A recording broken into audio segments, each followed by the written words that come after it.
They realized there were other halls, each with other collections of appearances of Barney, and they all were corrupted in the same way as the first one.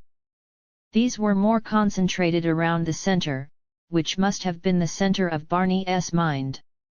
They tried their hardest to find a way to uncorrupt the mind, but nothing they did worked for them.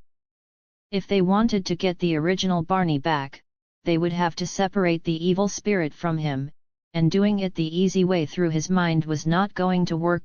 They went to the very core, where the halls were gathering around, and found a brain. They tried to destroy it, but it was too strong to break outright from his mind. They did sense something inside, and when they teleported it out, it was one of the spheres. They kept it in their pocket, and left Barney's mind. After investing in some epic crypto and NFTs, the 7th Legion made 14 cents and one of Harry Styles' baby molars, so they were pretty rich. They were so rich that a stack of Neil deGrasse Tyson and Patrick Starr's children attacked them and tried to steal their money.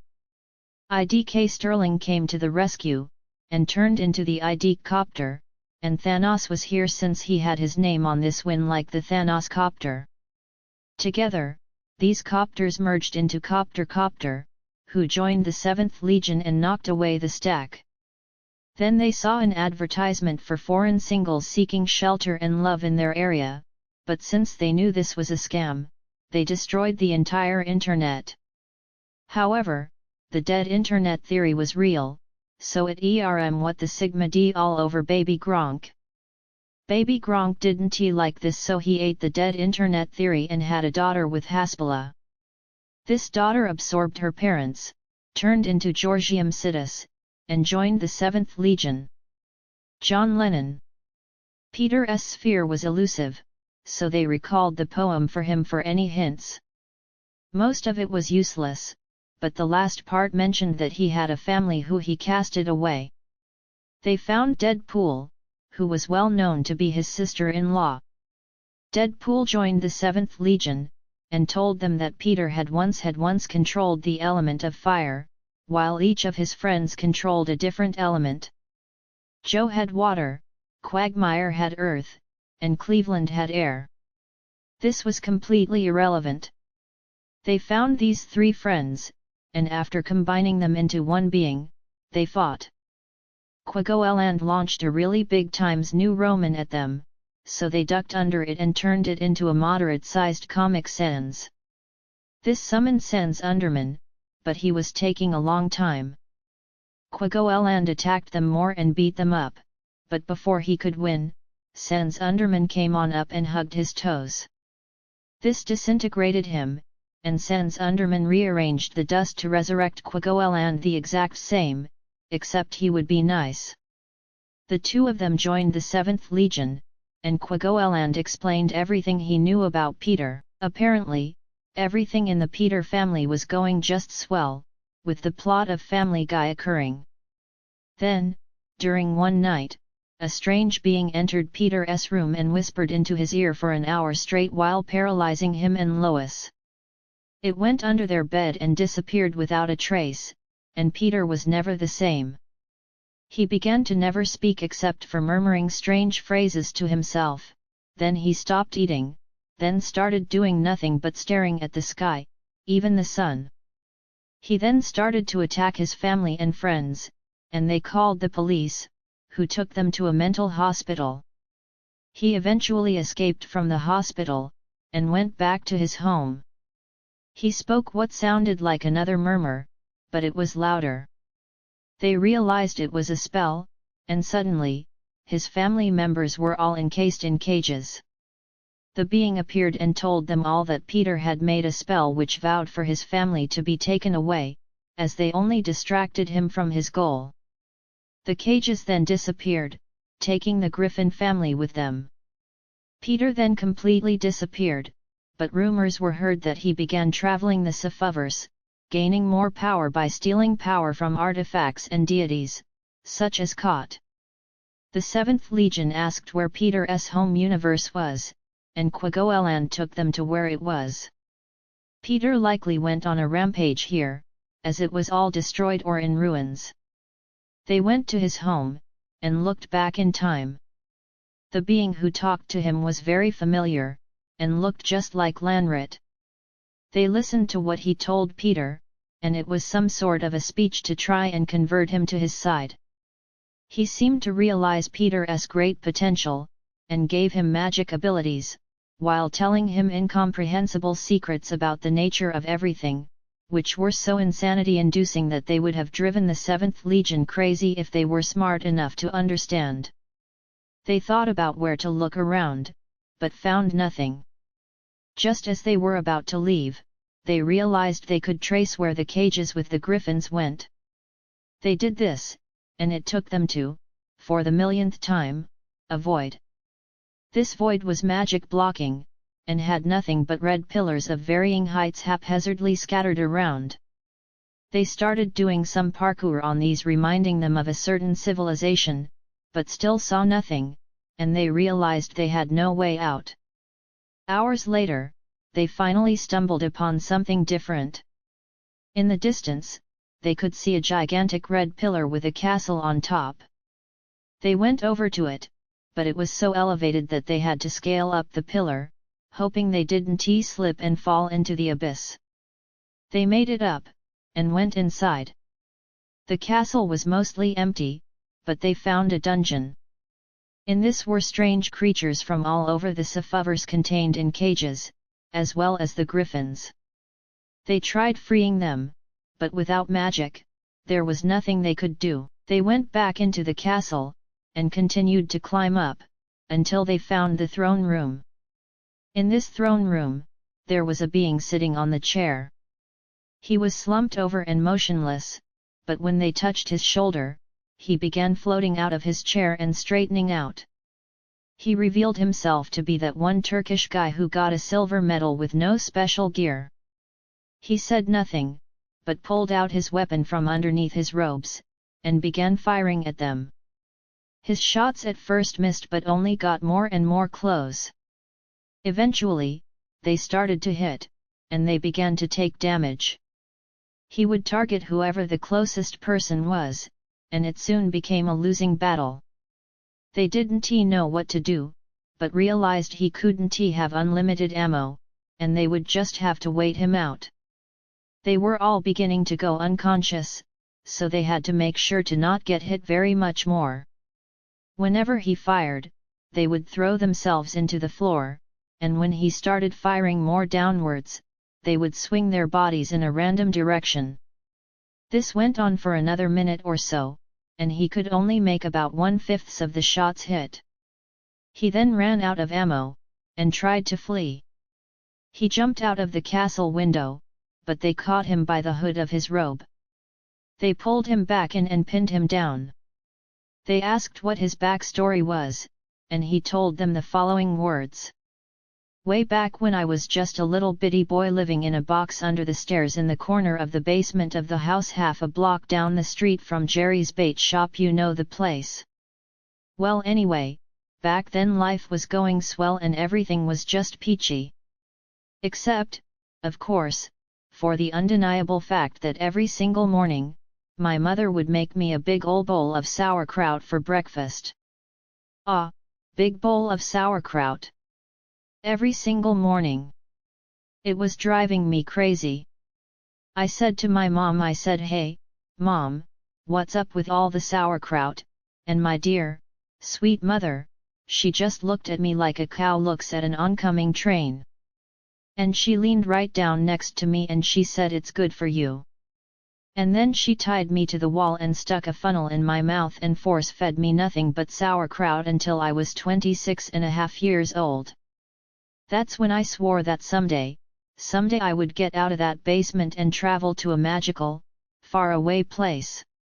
Where the sun is always shining and the air smells like warm root beer and the towels are oh so fluffy. Where the Shriners and the lepers play their ukuleles all day long and anyone on the street will gladly shave your back for a nickel. Wacka wacka doo doo yet. Well, let me tell you, people, it wasn't long at all before my dream came true. Because the very next day, a local radio station had this contest to see who could correctly guess the number of molecules in Leonard Nimoy's butt. I was off by 3, but I still won the grand prize. That's right, a first-class one-way ticket to this void. This was interesting, and after telling him that sauerkraut couldn't hurt him anymore, he calmed down and joined them. They asked how they could get out and free the people trapped, but he just pressed a button on the arm of the throne, and they could use magic again. They went to the dungeon, and everyone there joined the 7th Legion. They almost forgot about the sphere, and when they asked him if he knew where or what it was, he took them back to the throne room. He pushed over the throne, and revealed a trapdoor. They entered, and it took them through a very long and old tunnel. It led to a vault, and after breaking down the door with more power than they thought would be necessary, as much power as they used to fight people, they went inside, and saw the sphere. They grabbed it, put it in their pocket with Barney's, and teleported back to where the portal to the hub was. They debated going back in, as they realized that putting in all 3 could help the skibidi slicers, but they had no other ideas. They went in, ensured that the coast was clear, and went to the pillars. They could sense that one or more of the skibidi slicers had arrived, so they knew they had to act fast. They weren't sure which sphere was which, but they were both being slowly pulled to their respective pillars, so they figured it out. They saw every single member of the skibidi slicers, and rushed to put in Barney's. They did so, but the skibidi slicers spotted them and started coming out of the teleporter area. They put Peter's in as the skibidi slicers got to their area, and watched what unfolded. All 3 pillars started glowing the same as Mr. Mexican Turtle's, and the Council of 3 all instantly froze in place. While those 3 were frozen magically, the figure also stopped, but seemingly willingly. This made sense, as all of them combined were barely strong enough to beat the 7th Legion, so the figure by himself would have no chance of winning. The floor around the pillars started to crack, and the entire hub soon began to collapse from reality. Eventually, all that was left was an empty white void with the void pillar and pillars stretching out infinitely in both directions. Everything rumbled louder and louder, until a massive explosion sound rang out. And you know what else is massive? The low taper fade mim. This explosion unfroze the council, but they all were horrified. The 7th Legion still had no idea what was going on, and now didn't know why they weren't being attacked. The void was silent now save for the hum and rushing noise of the void pillar, but something gargantuan began to fade in, as everybody watched in awe as they realized it was Darpamoral. Darpamoral waved his hand and the skibidi slicers were all wrapped up in tendrils of light. He explained to the 7th Legion that this hub was protected by an extremely powerful spell, which was broken by placing all 3 spheres in the pillar. This spell protected it from Darpamoral's presence and knowledge. He then explained the true identity of the figure. When he traveled to the 9th layer that one time and scattered Lanrit across the Sephoverse, he scattered him not only through space, but through time. Each instance of the figure was one of these fragments, appearing at different times and places, spreading all across the Sephoverse both spatially and across the past, rewriting history. Since Lanrit was so powerful, only a tiny portion of the figures had to unify to become power once again. The vast majority were still spread out in the future. The unified figure left the Empire, and when he did, he talked to the main Lanrit. He told him about everything, and they created their team. He also explained why Lanrit was in the icy area in the first place. Apparently, Lanrit and Darpamoral often fought, but neither ever really wanted to risk everything for a short battle. On one more major clash, which happened not much later than when Mr. Mexican Turtle was recruited, Darpamoral was losing, but managed to create that dimension where the worst people from the Sephoverse would go upon death. The worse they were, the lower they went, with Lanrit of course being at the bottom. He deceived Lanrit into trapping himself in there, and while it wouldn't hold forever, Darpamoral would have died if he didn't time travel across the entire Sephiverse is strange and complicated, but the most important thing is that the higher the difference in power between what is being sent back in time, the greater the changes it can make will be. Because Darpamoral and Lanrit are close in terms of power, the figure, which can be called the unified fragments of Lanrit to fall for short, was not able to change the outcome of the battle, which resulted in Lanrit being trapped in the ice. Now that they had the skibidi slicers trapped, they were about to wipe them from existence forever. This wouldn't destroy all the future fragments of Lanrit, but it was a good place to start. Then, Mr. Mexican Turtle started to plead his case. He told Darpamoral that Tufal and Lanrit never told them that they were technically the same, and that he had always felt that Lanrit was too evil, so he was at no fault and would have left if he knew the truth. Darpamoral read Mr. Mexican Turtle's mind, seeing that everything he said was the truth. He debated with himself for a little while, but decided to let him go. He readied to kill the others, but Mr. Mexican Turtle said he would promise to bring them to the good side. Darpamoral reluctantly agreed, but kept Tufal. Once again, he was ready to finish Tufal off, and nothing could convince him not to. He hit Tufal at full strength, but nothing happened. He looked extremely confused, which was very worrying. They all looked at the Council of Three, who were each at the remains of respective pillars. They had not upheld their promises, and destroyed the pillars. The damage had been done, and they were nearly out of the spell which could protect them from Darpamoral, but they had just enough to summon it around the four of them. Darpamoral almost got angry, and gave the 7th Legion a quintillion times more power than they had already. He told them to kill the skibidi slicers, but that was still technically his magic, so it did nothing. He took the power back, and got extremely angry. He didn't know how a spell that powerful could exist, but after Tufal joined forces with Lanrit, whom he was a piece of, they created the spell over an extreme amount of time, using all of their energy. This made sense, as the entire rest of everything combined was still infinitesimally powerful compared to Darpamoral and Lanrit. Darpamoral stormed off, leaving the skibidi slicers still alive and powerful, thanks to Mr. Mexican Turtle's quick thinking. They all turned at the 7th Legion, who realized that they were about to fight. There wasn't an escape method, either, as the crumbling of the spell destroyed the teleporters. Everybody on either side readied themselves, and the battle began. The 7th Legion knew they were in trouble. They had grown in power since their last encounter, but still were outclassed. Each of the members of the Council of Three were about half as powerful than them combined, and Tufal was just as powerful as the 7th Legion, meaning that they were up against a team 2½ times stronger than them. They combined back into VI2, and were ready to fight them. The battle commenced as Peter Griffin Pizza hurled a giant, flaming pizza slice straight at VI2. Barney followed with a deafening roar, his sonic waves cutting through the void. Mr. Mexican Turtle lunged forward, his Tide Pod casing gleaming with cosmic energy, while Tufal emitted beams of pure light that converged into a devastating laser. VI2 knew he was outmatched in raw power, but his skill and agility were unmatched. He deftly dodged Peter Griffin Pizza's attack, his movements a blur as he narrowly avoided the burning slice.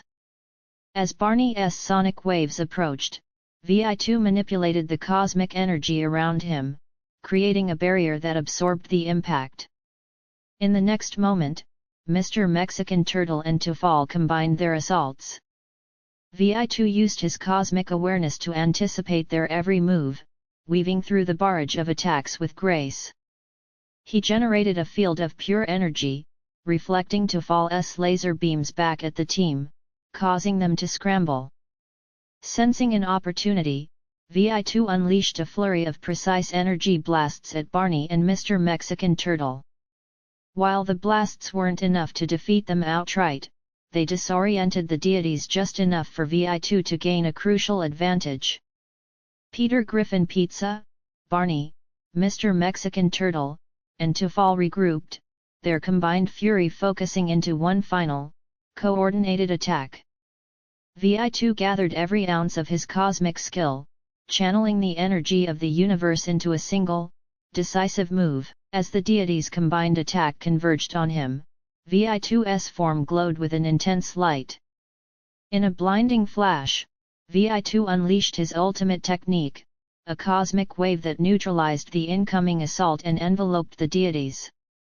The sheer skill and precision of Vi2's attack left the team of deities staggered.